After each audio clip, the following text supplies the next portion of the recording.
ये पहुंचा हुआ एक मामूली कपड़ों में एक भगवाधारी साधु सा वेश बनाए, सूट बूट टाई और वेल पॉलिश्ड जूतों के बीच एक तपस्वी, एक सन्यासी।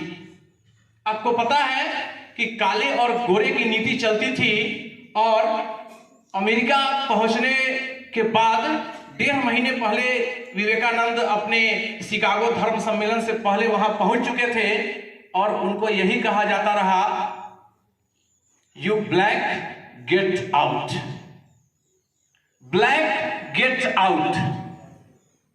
और जब उनकी बारी आई, सभी लोग मजाक उड़ा रहे थे कि तीसरी दुनिया के नाम से हमें जाना जाता था, भारत सपेरों का देश कहा जाता था, और बात बात पर वेद और पुराण लेकर बैठ करके पोंगा पंडित की बातें करने वाला हमारे देश को जाना जाता था, हमें मूर्ख समझा जाता था। जब बड़े बड़े पंडित और बड़े बड़े स्कॉलर्स का उस विश्व धर्म सम्मेलन में भाषण समाप्त हुआ, स्वामी विवेकानंद की जब बारी आई तो उनके द्वारा कहा हुआ मात्र 5 शब्द, केवल 5 शब्द ने एक ऐसा कीर्तिमान स्थापित कर दिया जो आज तक कायम है और जिसके बाद भारतीय संस्कृति का लोहा पूरा विश्व मान चुका। यहां तक कि अमेरिकी पत्रकार जितने भी थे, मीडिया, न्यूज़पेपर, सब में स्वामी विवेकानंद को दुनिया का सबसे ज्ञानवान व्यक्ति माना गया। जॉन हेनरी राइट, जो अमेरिकी सबसे बड़े उस समय के स्कॉलर थे, उन्होंने यह लिखा कि यदि अमेरिका के सभी प्रोफेसरों के ज्ञान को इकट्ठा कर दिया जाए फिर भी वह स्वामी विवेकानंद के ज्ञान के सामने कम पड़ जाएगा। वो 5 शब्द क्या थे? वो 5 शब्द क्या थे, उसे ध्यान से सुनिए, उसमें हमारी सभ्यता और संस्कृति की झलक मिलेगी। वह थे sisters and brothers of America. Sisters and brothers of America.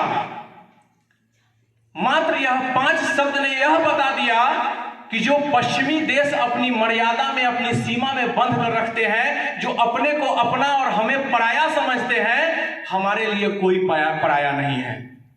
हमारे लिए यह पूरी धरती अपनी है। अयम निजः परो वेति गणना लघु चेतसाम उदार चरितानाम तु वसुधैव कुटुंबकम।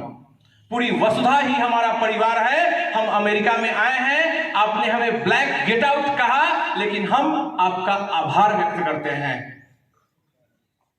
प्यारे बच्चों, यह एक ऐसे तपस्वी, एक ऐसे सन्यासी थे, मात्र 39 साल ये जीवित रहे और बताया इन्होंने कि जिंदगी बड़ी होनी चाहिए, लंबी की आवश्यकता नहीं है। जीवन जो है बड़ा होना चाहिए, ब्रॉड होना चाहिए। इन्होंने आस्तिकता का एक नया परिभाषा दिया और वह क्या था?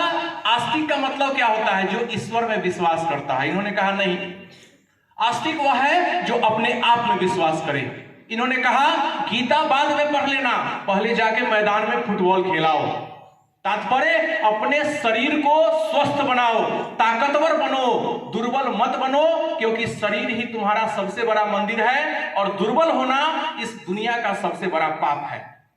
यदि तुम रोगी हो, यदि तुम दुर्बल हो, तो तुम पाप कर रहे हो अपने शरीर के साथ। व्यायाम करो, अभ्यास करो, योग करो, ध्यान करो और अपने इस शरीर को ऊर्जावान बनाओ। आज इनका जन्म दिवस है। प्यारे बच्चों, मैं सादर अनुरोध करता हूं, इराम